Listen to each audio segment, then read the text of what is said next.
پاکستان بنیادی طور پہ ایک زرعی ملک ہے، لہٰذا اس میں زراعت کے شعبے کو ترقی دینی چاہیے، چونکہ اس کی آبادی کا بڑا حصہ زراعت کے مختلف شعبوں سے منسلک ہے۔ زراعت کے مختلف شعبے جو ہیں ان میں life stock and dairy development department ایک نہایت اہم شعبہ ہے، جس کی سالانہ پیداوار کا گراف کئی شعبوں سے بہتر ہے۔ ہمارے مقامی حالات کے مطابق بھی یہ شعبہ ہم کو بہت سوٹ کرتا ہے،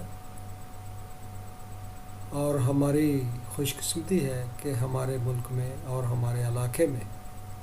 اچھی نسل کے جانور جو ہے قدرتی طور پہ پائے جاتے ہیں۔ بڑے جانوروں میں دودھ کے لیے بھینسوں میں نیلی راوی کی بھینس ہے، اور جو کاؤز ہیں ان میں ساہیوال،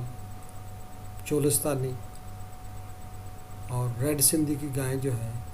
یہ بہت نمایاں ہے۔ اگر ان کو ہم زیادہ پیداوار کے لیے، دودھ کی پیداوار کے لیے ان کی کراس بریڈنگ کروا لیں فریزین اور جرسی سے، تو اس سے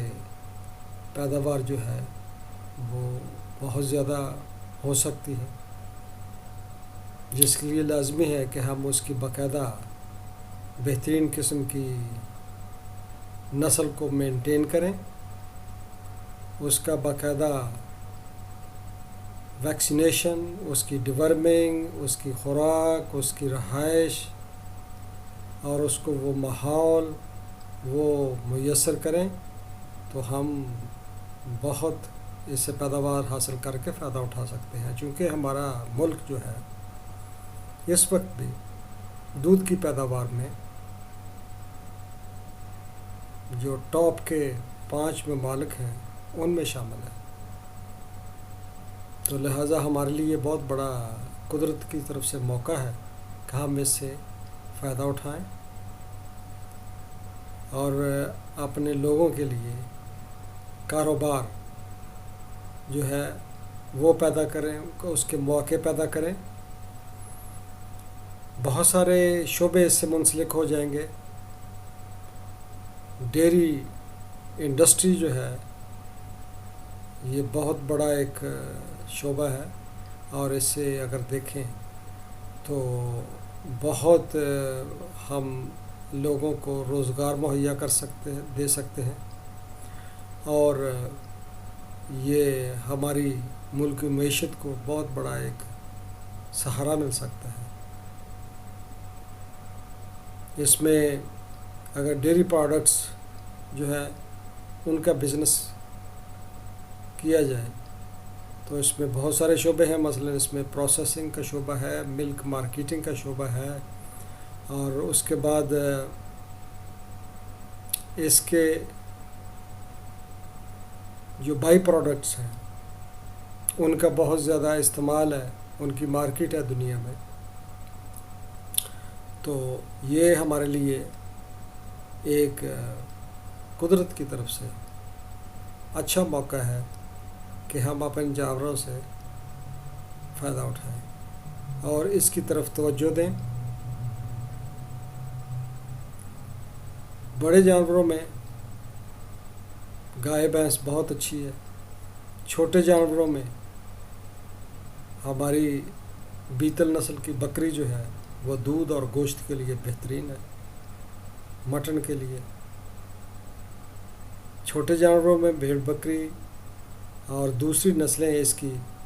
مقامی پنجاب کی اور دوسرے صوبوں کی بہت ساری نسلیں ہیں، بلکہ ہمارے بلوچستان میں تو لائف سٹاک جو ہے وہ زیادہ تر سمال رومیننٹ ہے۔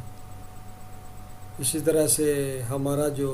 چولستان کا علاقہ ہے اس میں سمال رومیننٹس بہت زیادہ، اگرچہ بڑے جانور بھی ہیں مگر اس میں سمال رومیننٹس بہت زیادہ ہیں۔ اسی طرح تھل کا علاقہ ہے، اس میں چھوٹے جانور بہت ہیں، تو لہٰذا ان کو باقاعدہ ایک انڈسٹری کے طور پہ اپنانا چاہیے، اور اس کا مٹن پروڈکشن کے لیے اس پہ توجہ دینی چاہیے، ان کی نسلوں پہ، ان کی علاج معالجے پہ، دیکھ بھال پہ، خوراک کے اوپر، رہائش کے اوپر توجہ دیں، تاکہ ہم ان سے زیادہ فائدہ اٹھائیں، اور یہ ہمارے ملک کے لوگوں کے لیے ہم روزگار کے مواقع مہیا کریں۔ تو اس کے لیے بہت سارے حکومتی ادارے جو ہیں وہ آپ کی مدد کر سکتے ہیں۔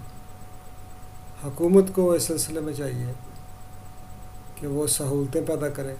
ان لوگوں کے لیے۔ بزنس کے لیے اگر کسی کو قرضہ کی ضرورت ہو تو اس کو بلا سود قرضے دیے جائیں، ان کو جدید ٹیکنالوجی سے آگاہ کیا جائے، اور ان کی باقاعدہ اس میں مدد کر کے اس کاروبار کو فروغ دینے میں ان کی مدد کریں۔ تو یہ بہتر جو ہے فائدہ اس سے اسی شکل میں اٹھایا جا سکتا ہے جب ہم اس کو سائنٹیفک لائن پہ اپنانے کی طرف توجہ دیں گے۔ بسم اللہ الرحمن الرحیم۔ قرآن پاک میں جہاں پہ انسان کی پیدائش کا ذکر ہے، وہاں پہ ساتھ جانوروں کی پیدائش کا بھی ذکر کیا گیا ہے۔ اللہ تعالیٰ نے قرآن پاک کی پہلی سورہ کا نام ہی کاؤ یا بکرا رکھا ہے۔ اس کے علاوہ اگر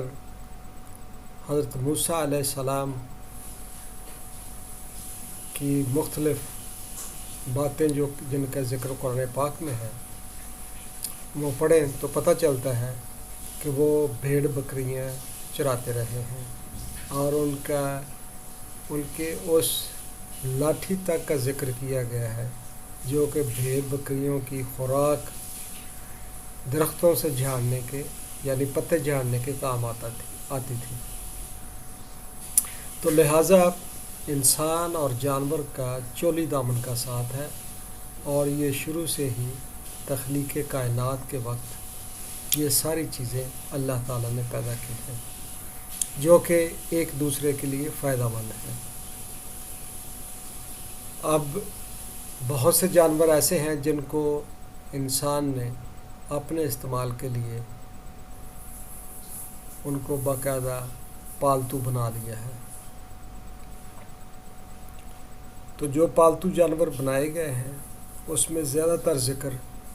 گائے کا ہے، بھیڑ بکری کا ہے۔ اگر فائدے دیکھیں تو جانوروں سے ہمیں بہت سے فائدے حاصل ہوتے ہیں جن کا کہ قرآن پاک میں ذکر کیا گیا ہے کہ تمہارے لیے ہم نے گوبر اور خون کے درمیان سے ایک نہایت پاکیزہ لذیذ مشروب پیدا کیا ہے، یعنی کہ دودھ۔ تو دودھ سے اگر دودھ کی صرف دودھ کو ہی لے لیا جائے تو اس سے کتنی بڑی انڈسٹری جو ہے وہ چل رہی ہے۔ یعنی دودھ سے ہم دہی، پنیر، مکھن یا گھی، وے اور ادویات کے لیے بہت سارے اجزاء، سپلیمنٹس کے لیے ہم دودھ سے پیدا کرتے ہیں۔ آئس کریم کو دیکھیں تو وہ بھی اس میں زیادہ تر حصہ دودھ کا یا دودھ سے بنی چیزوں کا ہوتا ہے۔ تو دودھ کے علاوہ دوسری بڑی چیز یا فائدہ ان کا گوشت ہے، جس کا قرآن پاک میں ذکر کیا گیا ہے کہ تم ان کو کھاتے بھی ہو، یعنی کہ گوشت۔ تو گوشت جو ہے بہترین غذا، بلکہ حدیث کے مطابق کھانوں کا سردار ہے، اور ہمارے جسم کے لیے بہترین قسم کی پروٹین مہیا کرتا ہے۔ گوشت سے جس طرح کے دودھ سے بہت ساری انڈسٹری چل رہی ہے، اسی طرح سے گوشت سے دنیا کی بہت ساری انڈسٹری چل رہی ہے، بلکہ جانوروں کی مختلف اشیاء سے، اس کی کھال سے لے کے اس کی ہڈیوں تک تمام چیزیں جو ہے ان سے مختلف انڈسٹری چل رہی ہے، جس سے لوگوں کو روزگار مل رہا ہے اور ان کو زندگی کی سہولت میسر آ رہی ہیں۔ ادویات تک اگر دیکھیں تو ان میں جانوروں کا کوئی نہ کوئی جز استعمال ہو رہا ہے۔ بعض جانور تو بذات خود لیبارٹری اینیمل کے طور پہ استعمال ہو رہے ہیں۔ اس کے علاوہ اگر قرآن پاک میں دیکھیں تو تیسری چیز جس کا ذکر ہے وہ یہ ہے کہ تمہارے لیے یہ بوجھ اٹھانے کا یا بوجھ لادنے کا کام بھی کرتے ہیں، جو کہ تم خود اگر کرتے تو تمہیں مشقت اٹھانی پڑتی یا تم اس نہیں اٹھا سکتے تھے۔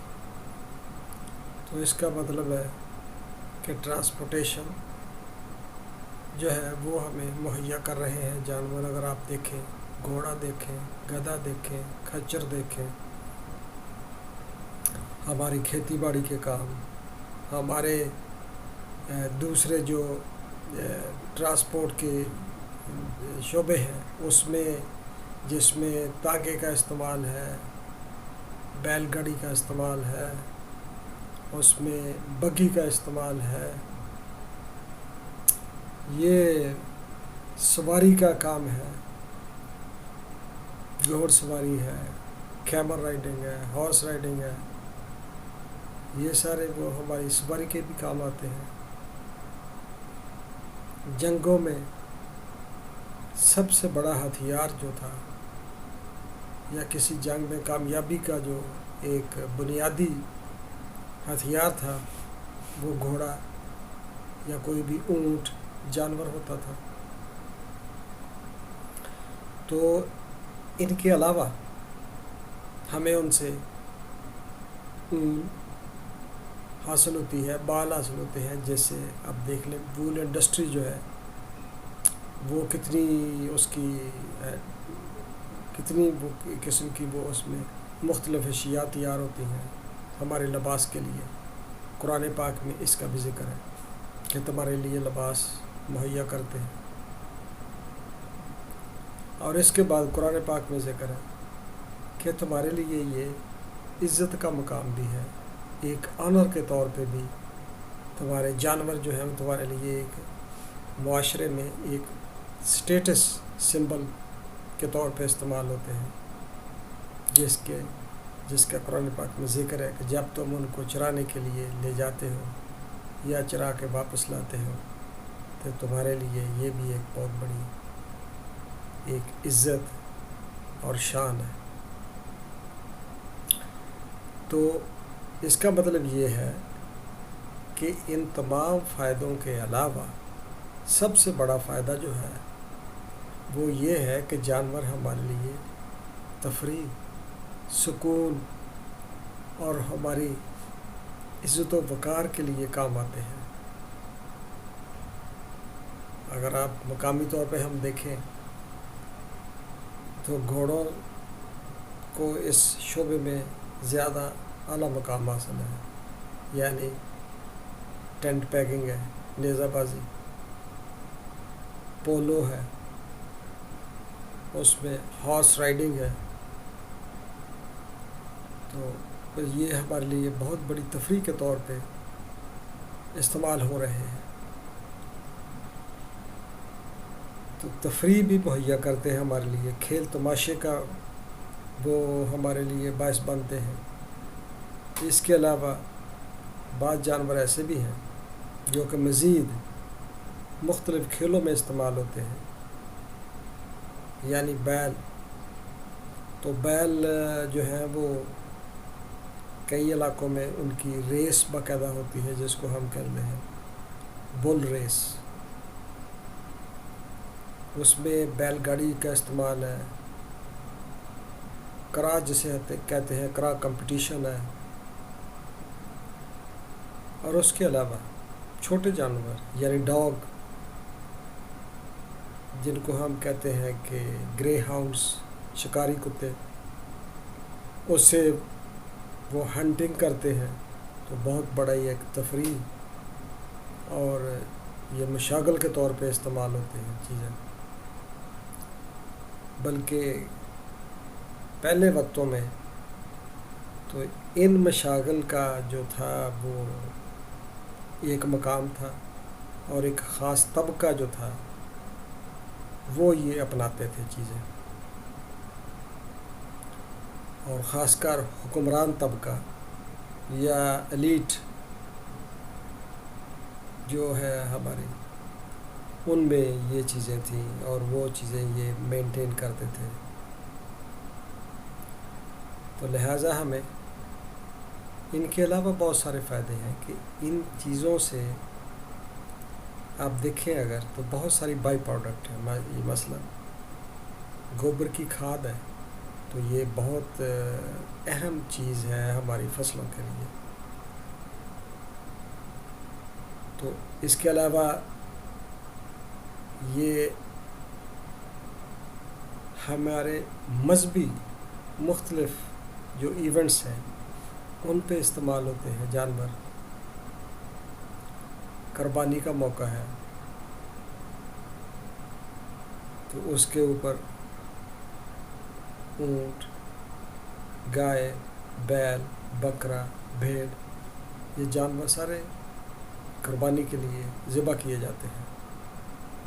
تو یہ تمام سہولتیں اور نعمتیں اللہ کی طرف سے ہمیں مہیا ہیں، جس کے لیے ہمیں اللہ تعالیٰ کا ہر وقت بے انتہا شکر گزار رہنا چاہیے.